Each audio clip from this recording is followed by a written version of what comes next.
Good evening, ladies and gentlemen. Welcome to the CSN Weekly Report. I'm Jack McCocken. And I'm Harry Dunglebarry. Great to have you here, Hair. Get it? Hair? Good to be here, Jack. How are you doing? Magnificent. Yourself? Well. Good. Our top story this week was the Oscars, with its usual spectacle of glitz and glamour. The public much appreciated the 10 minutes when host Hugh Jackman pretended they were cutting back this year in light of the struggling economy, with the low-budget props used for the opening number. Too bad the other 3.5 hours were a clear reminder of, "We're rich, bitch!" Slumdog Millionaire was the big winner, taking home 8 awards. And the kids were there, looking so cute and excited to be there, away from their poor, humble home life back in India. When asked by Ryan Seacrest if they were happy to be there, their smiles were temporarily subdued as they replied, "Of course we are. Usually at this time, we're sorting through garbage looking for our dinner, asshole." What an odd question.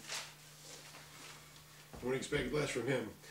Okay, now, our President Barack Obama continued in the changing of how things are and will be in this country by addressing Congress for the first time. It was a great motivational speech and layout of a strategic plan in which the country hopes will revitalize the economy and growth of our nation. O's first speech drew 22 standing ovations from the House and served to be a much-needed workout for most of the attendees. When asked what he thought of the address, one of the governors said, "It was quite a workout." Another said, "I really need a nap after this." While Oprah Winfrey, who was in attendance, was heard saying, "I need a burger and a pie." Harry? I bet.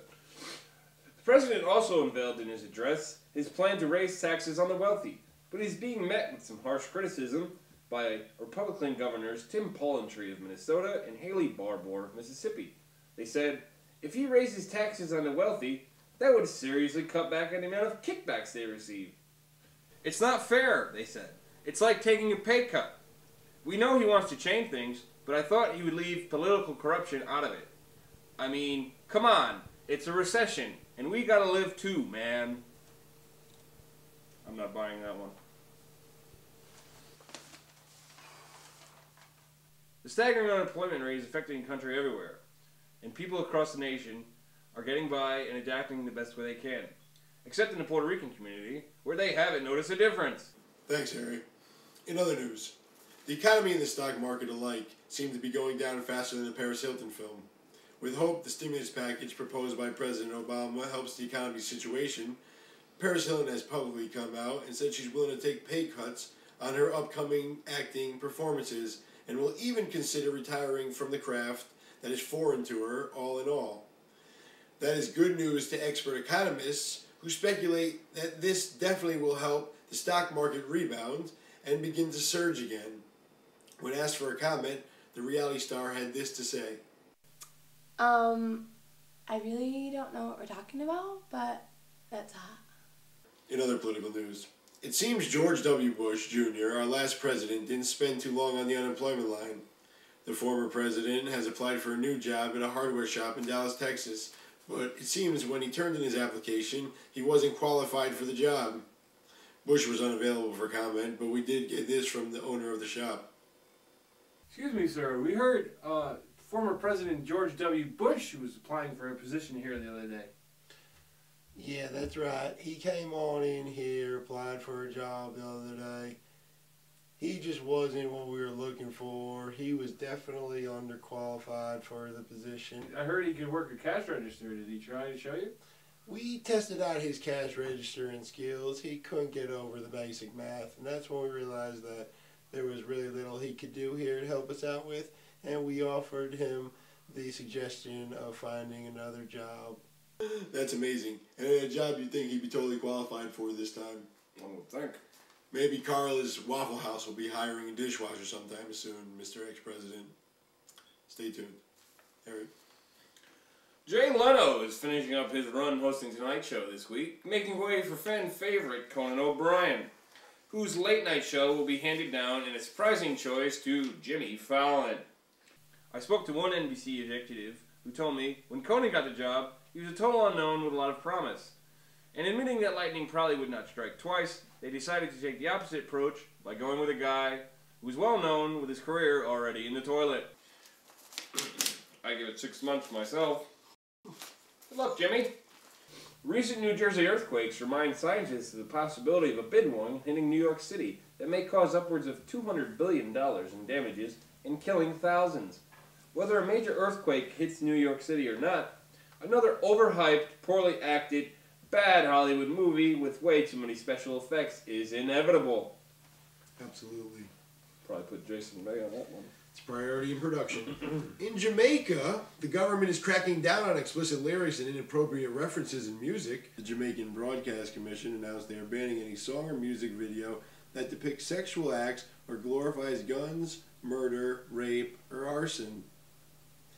They also added, "Don't worry, we still very much encourage the promotional and habitual use of sweet, sweet marijuana." So as Steve Miller once said, don't be afraid to be a midnight toker. Harry? Barbara Davelman and Liz Doubleman have written a book with the help of 54 other women titled What Was I Thinking? 58 Bad Boyfriend Stories. What a great story of women uniting and working together. But odds are, with that many skanks working together, at least a few of them were banging another one of the writer's boyfriends at some point. In response to this book, 50 men got together to write their own book titled I Can't Believe I Drank That Much, 200 Stories of Waking Up to Next to Some Heifer Who Looks Completely Different Without Their Makeup. I know what they mean. Scary. You've been there. In sports, the Yankees have told their controversial slugger Alex Rodriguez to keep his infamous cousin, Yuri Sucourt, away from the ballpark from now on. When asked why Alex keeps his cousin around after the controversy, A-Rod replied, "Because my cousin told me to." Sounds familiar. Boy, I wish I could use that line with my wife. Don't we all? We caught up with Yuri for comment. Yuri, why were you at the Yankees spring training game yesterday? See. Did Alex invite you to the game yesterday? See. Did you tell Alex Rodriguez to take steroids? See. Do you think that it's right for him to have taken steroids? See. Thank you. You've heard it here, guys. Yuri is full of C. Thanks, Chester. And in the words of Yuri, see you next week. I'm Jack McCocken. And I'm Harry Dunglebarry. And this is the CSN Weekly Report. We'll catch you next time. Take it easy, America. Stay cool.